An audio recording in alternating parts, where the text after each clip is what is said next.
சொல்லு மாமா எங்கள் கிளாஸில் சர்வேஸ் வந்து படிக்கிறான்.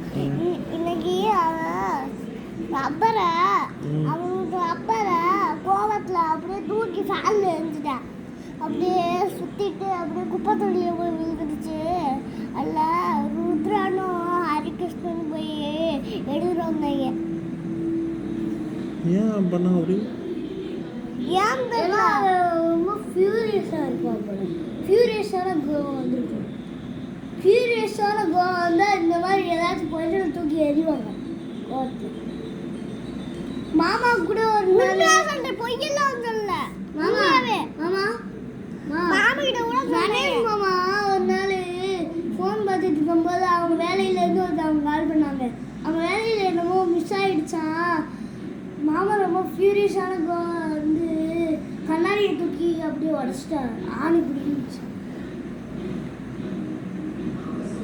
சீரியஸாவா? யா சீரியஸா உண்மையிலே அத்தையும் மாமாவும் சேர்ந்து ஒட்டிட்டு இருந்தாங்க. கடைசியில் அந்த கண்ணாடியில் கம்மை போட்டு ஒட்டி வச்சுருக்கா ஒரு சைடு. அதுக்கப்புறம் ஒரு சைடு க்ளோஸ் பண்ணுற மாதிரி ஒரு சைடு க்ளோஸ் பண்ண மாதிரி சைடு மாதிரி இருந்துச்சு. புது கண்ணாடி உண்மையிலே. வேற என்ன நடந்துச்சு ஸ்கூல்லையா? வேற ஒன்றும் இல்லையா? மாமா எனக்கு ஒன்று தெரியும்.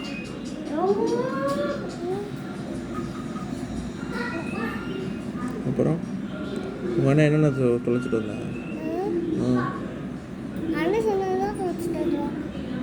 என்ன தொலைச்சிட்டு வந்தேன்? பென்சிலு, பிளாக் பென்னு, ரப்பரு, அதுக்கப்புறம் ஸ்கேலு. இது 4 மட்டும்தான் தொலைச்சிருக்கோம். இந்த ப்ளூ பென்லாம் தொலைக்கவே இல்லை.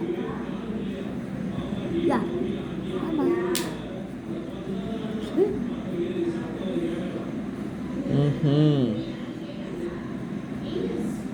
நீ என்ன தொலைச்சிட்டு வந்திருக்க? நீ என்ன தொலைச்சிட்டு வந்திருக்க? பென்சிலை தொலைச்சிட்டான். பென்சிலு ரப்பர் ரெண்டுத்தையும். ஏன் தொலைச்ச? நான் ஒரு நாள் ரப்பர் தொலைச்சிட்டேன்.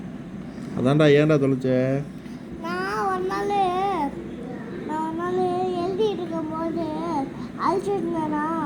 அதுக்கப்புறம் பாத்ரூம் போகலாமல் அப்படியே இருந்துச்சு. ரெஸ்ட் ரூமுக்கு போயிட்டேன். அதுக்கப்புறம் எங்கே உருண்டு போய் விழுந்துச்சு.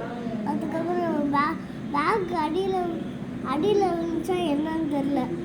அதுக்குள்ளேயே காணாம போயிடுச்சு. அதுக்குள்ளேயே அம்மாக்கிட்ட பூராக்கு வாங்கி வச்சுக்கிட்டேன். கொஞ்சம் பாவம் போயிட்டு அதோட பென்சிலு எழுதிட்டு இருந்தேன். அப்படியே வச்சுட்டு போயிட்டேன்.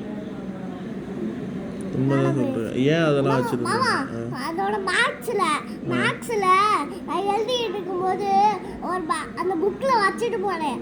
அப்படியே நான் போயிட்டு வரும்போது பார்த்தா காணோம். நம்புற மாதிரி இல்லையே. இங்கே இருந்துச்சு. எப்படி நான் கிளம்பிச்சு யாரும் எடுத்துக்கணும் அப்படின்னு நினச்சேன். ஸோ இதுக்கப்புறம் ரெஸ்ட் ரூம் போகும்போது பென்சில் எங்கே வச்சுட்டு போவேன்? பாக்ஸில் தான் வச்சுட்டு போவேன். ஏன் பாக்ஸுக்குள்ளே இப்போ? எங்கேயாச்சும் தொலைஞ்சு போயிடுச்சுன்னா. ஸோ எங்கேருந்து எடுத்த பென்சிலை? பாக்ஸில். ஸோ எங்கே வைக்கணும்? பாக்ஸில். ஸோ உன்னோட பென்சிலே டேய்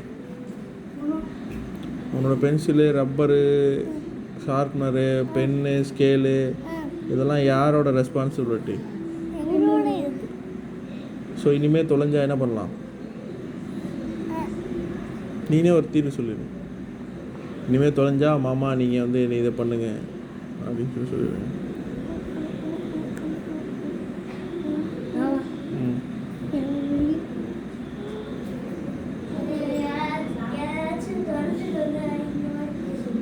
எப்படி? இப்படி போட்டு இப்படி அங்கே போய் செய்.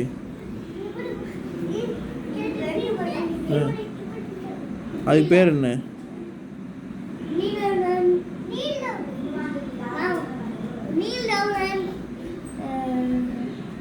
Hands up. Hands up your hands. அதான். ஸோ இதை செய்ய வைக்கணுமா? இதை செய்ய வச்சா என்ன பண்ணுவீங்க? அது இல்லைம்மா தூக்குனா கை வலிக்கும், ரொம்ப கடுக்கும் கை. இந்த மாதிரி நிக்க சொல்லு.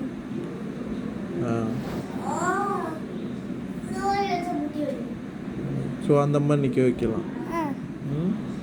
இல்லைன்னா இப்படி நில்லு, இன்னொன்று பண்ணலாம். இப்படி ஸ்ட்ரைட்டாக நில்லு. இப்போ இப்படி இப்படி இப்படி இப்படி நில்லு. இப்படி இப்படி இந்த வாக்கில், இந்த வாக்குனா இதை இப்படி அப்படி நிற்கணும். இப்போ கையை தூக்கு, கையை ஸ்ட்ரைட்டாக நிட்டு, ஸ்ட்ரைட்டாக நீஸை பெண்ட் பண்ணு, நல்லா பெண். அப்படி இப்படி நிற்கணும். கையை நல்லா தூக்கு. ஸ்ட்ரைட்டாக இருக்கணும் கை. இன்னும் ஸ்ட்ரைட்டாக தூக்கு. அப்படி இருக்கணும். இதை வச்சுக்கலாமா? இனிமேல் இதான் தண்டனை. ஓகே, 100 கவுண்ட்ஸ் இப்படி நிற்கணும். ஏன் அப்படின்னா தண்டனைகள் கடினமாக இருந்தால் தப்புகள் குறையும். ஸோ இந்த மாதிரி தண்டனை நீங்கள் வச்சாதான் இனிமேல் நீங்கள் தப்பு பண்ண மாட்டீங்க. அப்படி பண்ணிட்டு 100 வரைக்கும் என்னம்மா? ஆமாம், ஓகே ஸ்லோவா நான் எண்ணுவேன். இங்கே வா, எங்கே போகிற? ஏன் பேக்கெல்லாம் எடுத்து வைக்கல? யாரோட பாக்ஸு?